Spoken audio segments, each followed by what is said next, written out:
Hello everyone, I hope that you are all doing well. This is me Sayyid Shujatullah. Welcome to Iqra IAS current affairs channel को subscribe करिए और hit the bell icon so that जब भी मैं video upload करूंगा आपको notification मिल जाएगा।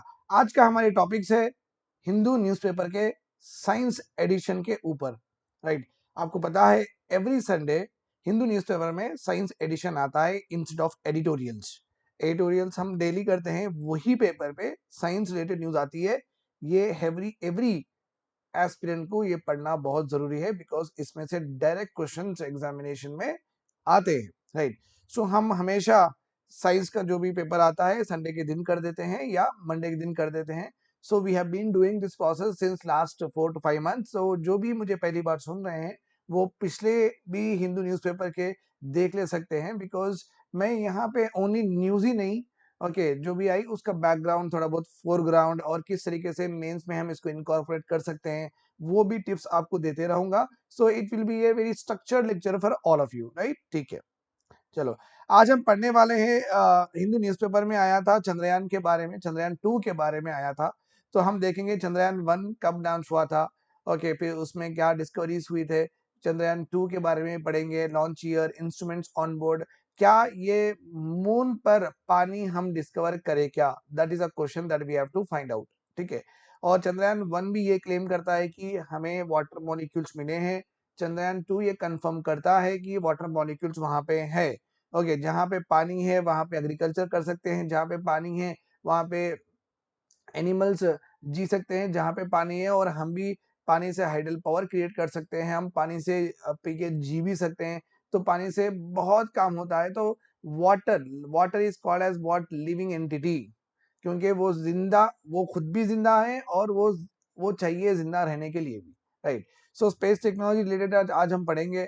और हीट वेव के बारे में बहुत ही अच्छा एडिटोरियल आया है in the Hindu newspaper. And definite question, जिस तरीके से अपने मेंस क्वेश्चन में what ever I do here, आपको पता है ये मेंस में ये टच होते हैं। इसका फुल फ्लेज लेक्चर जितने हम एडिटोरियल्स करे हैं, कितने उसमें से आए हैं, अभी मैं नहीं बनाया हूँ, बट वो 17th को मैं बना रहा हूँ, अक्टूबर 17 को। सो बी ट्यून टू दैट, कितने क्वेश्चंस अपने एडिटोरियल में आए हैं फ्रॉम दी 2022 मेंस एग्जामिनेशन, वो भी हम देख लेंगे।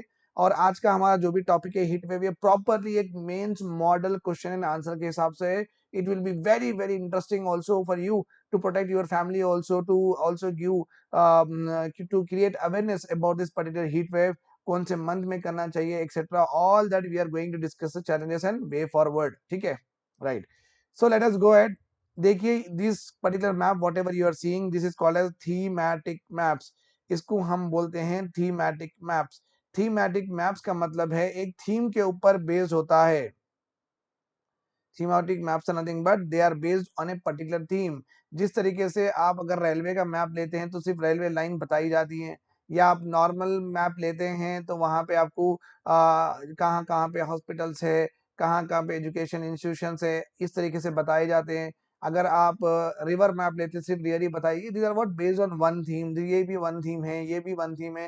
राइट, सो ये जो आप देख रहे हैं पिक्चर में, this is called as what, remote sensing है। ये हमारा रिसोर्सेस मैप है, हमारा रिसोर्सेज मैप है।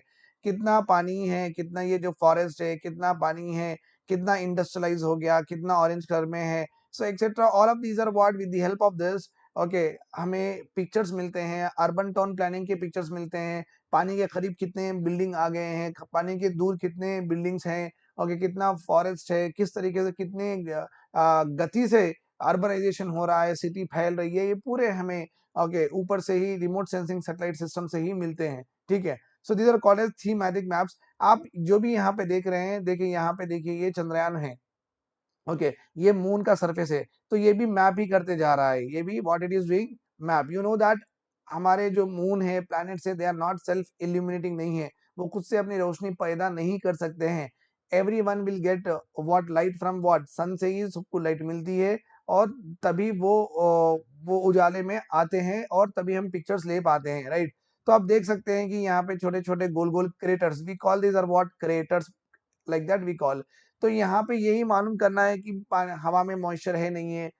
और यहाँ पे कुछ, अभी तो देखिए जमीन तो आपको बंजर दिख रही है, इस तरीके से मैप तो नहीं आएंगे। अगर इस तरीके से यहाँ होता था तो आधी पॉपुलेशन अभी तक वर्ल्ड की वहां पे चली भी जाती थी, but it's not like that how we see. But इस तरीके से मैप करने की कोशिश की जाती है कि कहीं पे कुछ मिल जाए अपने को, सो दैट हम वहां पे लाइफ अगर एग्जिस्ट हो तो हम जाएं, और ये प्लेनेट वैसे ही बस नहीं होगा तो जाना तो है, राइट। फाइन, देखेंगे अब Chandrayaan one. As you all know that हमारे पास थोड़े लॉन्च व्हीकल्स हैं। लॉन्च व्हीकल्स ऐसे रॉकेट्स के उनका और एक नाम है रॉकेट्स। लॉन्च व्हीकल का मतलब है rockets.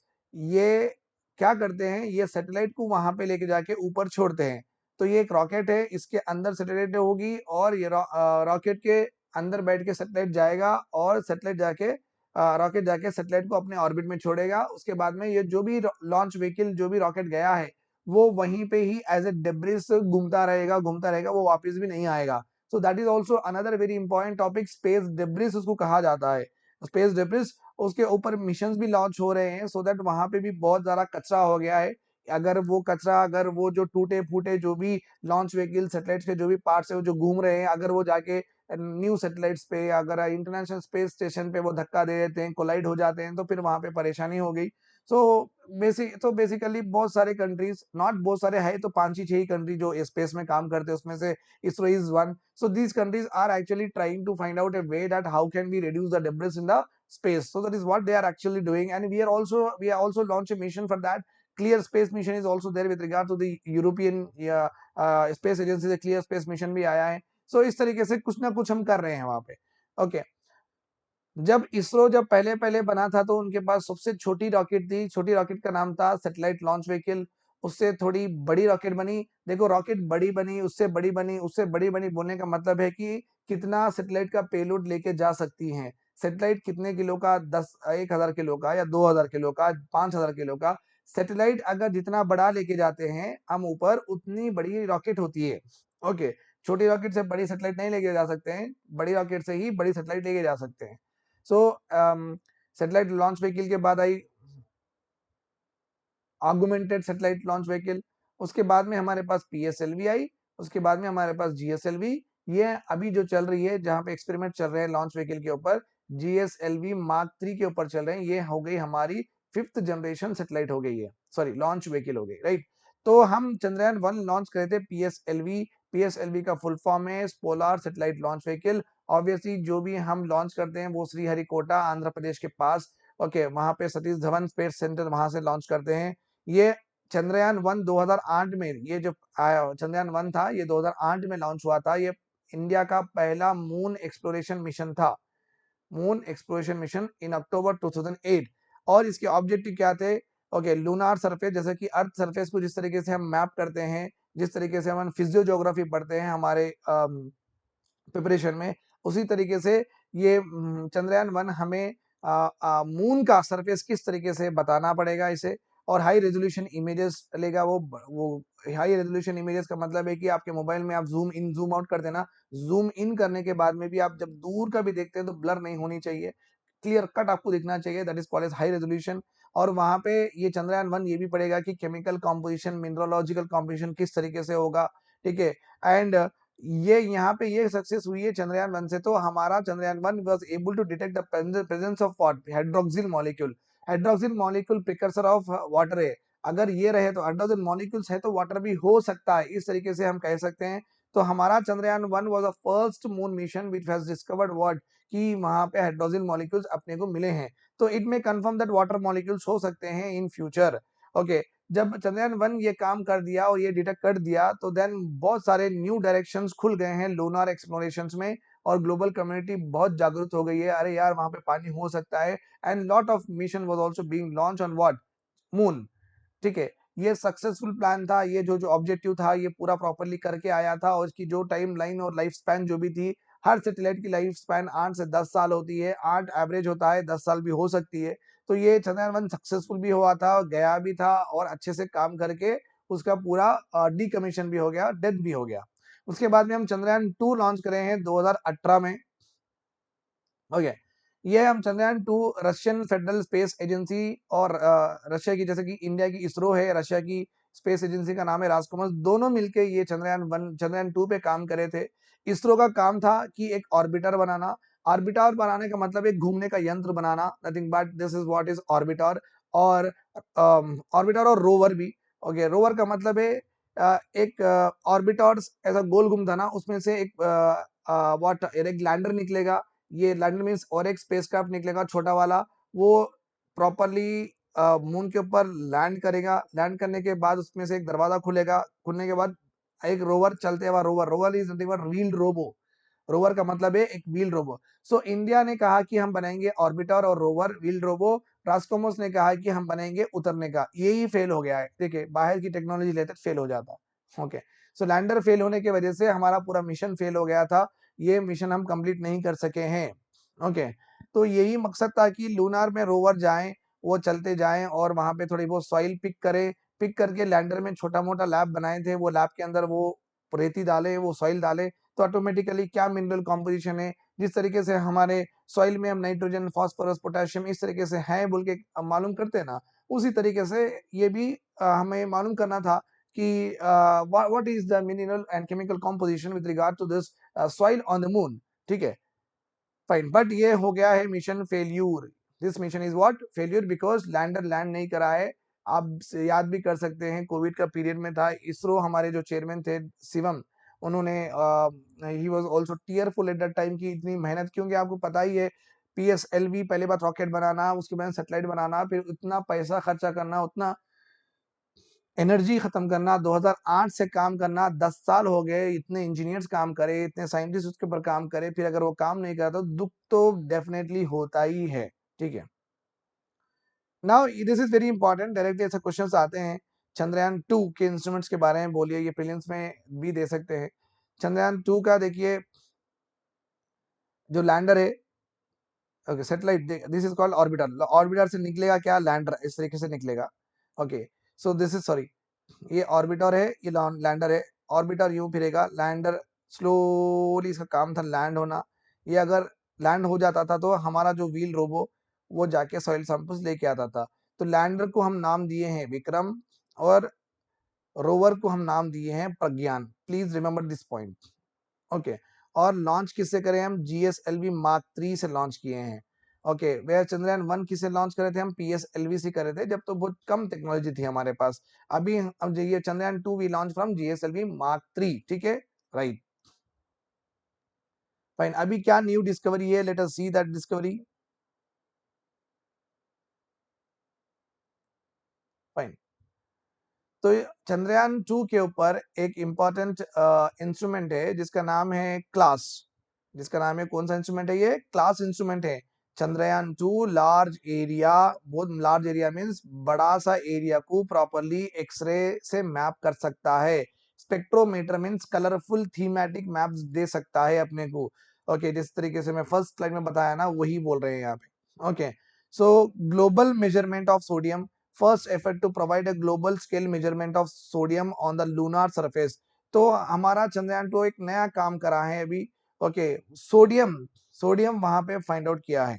Okay, so the results have been published in the recent edition of Astrophysical Journal। Okay, x ray fluorescence है क्या, is a commonly use to study the composition of materials in a non destructive manner. कोई चीज को तोड़े बिना, फोड़े बिना, अगर आप फिर भी मालूम कर सकते हैं कि उसमें नाइट्रोजन है या कौन से एलिमेंट्स है, कौन से मेटल्स है, मिनरल्स है, किस तरीके का अलाव है, बिना तोड़े फोड़े, बिना उसको कुछ फिजिकल या केमिकल रिएक्शन से डैमेज करे, अगर आप मालूम कर सकते हैं, that is called as x ray fluorescence method. बहुत अच्छा मेथड है। When the sun gives off solar flares, a large amount of X-ray radiation falls on the moon, okay, triggering X-ray fluorescence. The class measures the energy of X-ray photons coming from the moon and counts the total number. ये photons, ये जो इससे अपने को मालूम होता है कि सोडियम एटम्स एमिट हो जाते हैं अगर वो ये प्रॉपरली 1.04 किलो वोल्ट की स्पीड से अगर सोडियम के ऊपर कुछ भी अगर गिरता है, सनरेज अगर गिरते हैं, फोटॉन्स अगर गिरते हैं सोडियम के ऊपर, तो ऑटोमेटिकली सोडियम एमिट हो जाएगा। एमिट हो जाएगा तो हम उसको कैप्चर कर ले सकते हैं। That is what we have done. ठीक है, fine. Earlier moon missions like Apollo 11 जो यूएस का था, Luna, Chang'e brought back rock samples from the moon. The amount of sodium in the rocks was precisely gauged. The new study by the Chandrayaan group shows that there is a thin veneer of sodium atoms that are weakly bound to the lunar surface, apart from the minor quantities found in the lunar rocks. तो sodium पहले भी rock samples जब moon mission हुए थे जब भी लेके आए थे, जब भी था और अभी भी अपना चंद्रयान 2 मालूम कर चुका है। सोडियम एक ऐसा मेटल है, okay, only metal apart from potassium that can be observed through what telescopes in the lunar atmosphere. Very very very very good property about sodium is हमारा नमक ही, सोडियम का मतलब है हमारा नमक। ऑब्वियसली वो सोडियम क्लोराइड है NaCl, हम सोडियम की बात कर रहे हैं, उसमें का वन मोर पार्ट। ओके, तो सोडियम के ऊपर अगर कभी भी टेलीस्कोप से हम दूर से भी, ऑब्वियसली नमक को तो दूर से देख सकते हैं ना, तो हम देख सकते हैं। तो ये फाइंडिंग हो चुकी है, सोडियम वहां पे मिल चुका है, अब खाना बना सकते हैं वहां पे, ठीक है, right. This is all about, ये करंट अफेयर था कल का, जो भी वो पहले का चंद्रयान 1 चंद्रयान 2 के बारे में, वो फैक्टॉइड्स जो कि आपको मैं खुद ही दिया हूँ, ठीक है। Now we are going ahead with very important topic, that is about heat wave. Heat wave क्या है? हीट वेव ये अनयूजुअल है माय डियर स्टूडेंट्स। ये देखिए वर्ड्स के ऊपर अच्छे से ध्यान दीजिए, मैं जहां पे टिक कर रहा हूँ वही आपकी जिंदगी है, वही एग्जाम में पूछेगा, ठीक है। अनयूजुअल है, कॉमन नहीं है, तो यूजुअल है, कॉमन है, अगर इस तरीके से स्टेटमेंट्स आते हैं तो एब्सोल्युटली रॉन्ग बोल के आप लिख देना। हीट वेव एक अनयूजुअल हॉट वेदर गर्मी होती है, okay. Abnormally about temperature, normal temperature, ज्यादा टेम्परेचर होते हैं वो एरिया में, और जनरली लास्ट कितने 3 से 4 दिन चलेगा वो हीट वेव, ओके। कॉमन नहीं है, गर्मी के सीजन में ही होता है, टेम्परेचर हमेशा से ज्यादा थोड़ा टेम्परेचर होता है, 3 से 4 दिन चलेगा। जनरली कब आएगा? मार्च जून में आएगा heat wave, okay.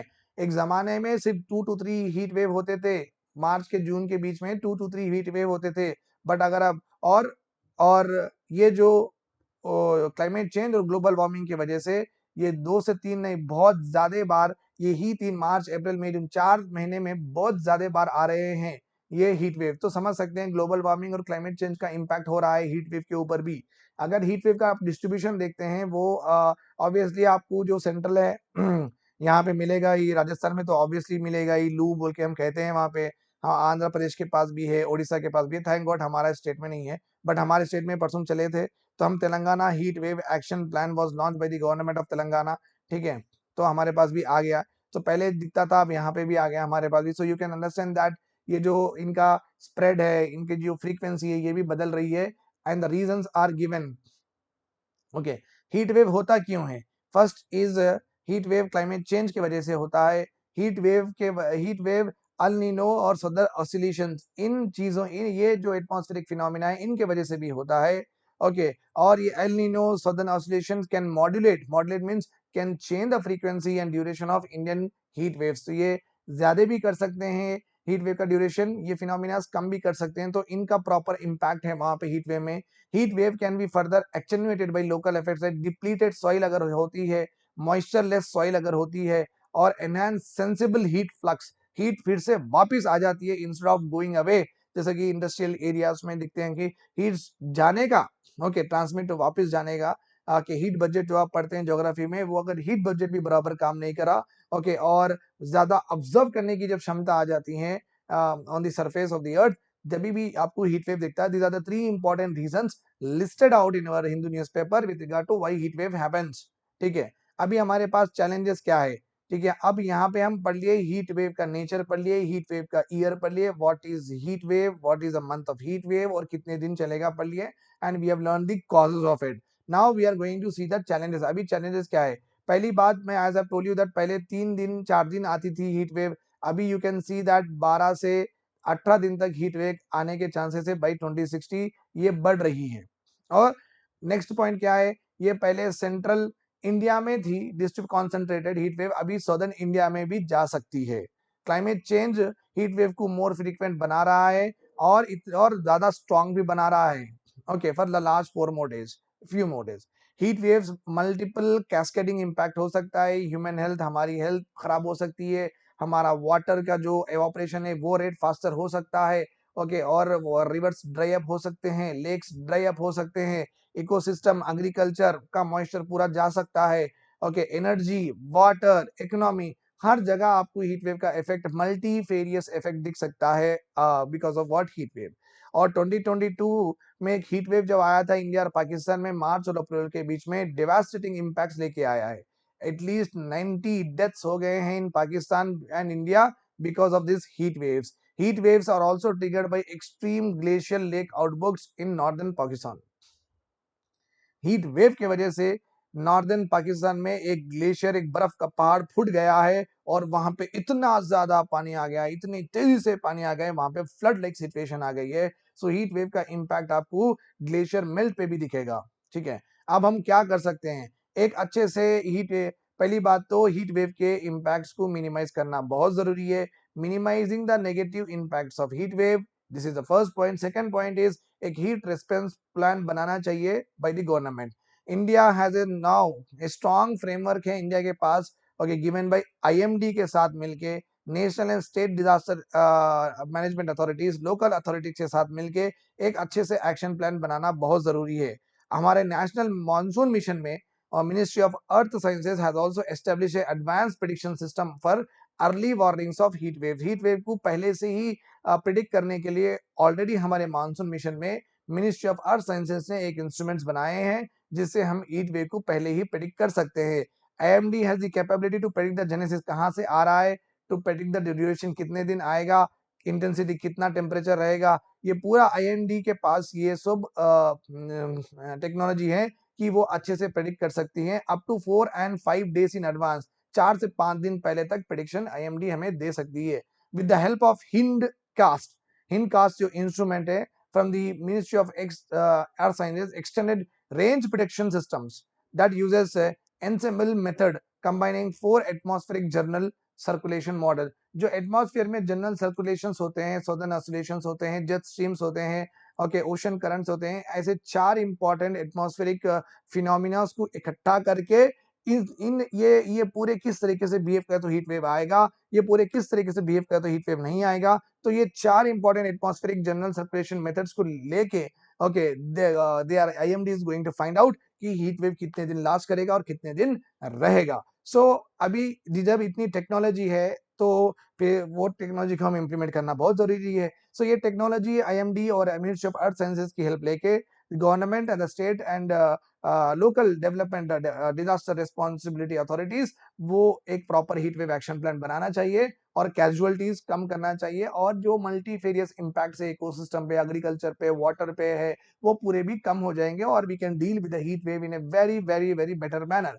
Okay, right? So thanks a lot for hearing to me. Have a nice day ahead, my dear students, and also share and subscribe to the channel, and do ask your friends to watch us continuously.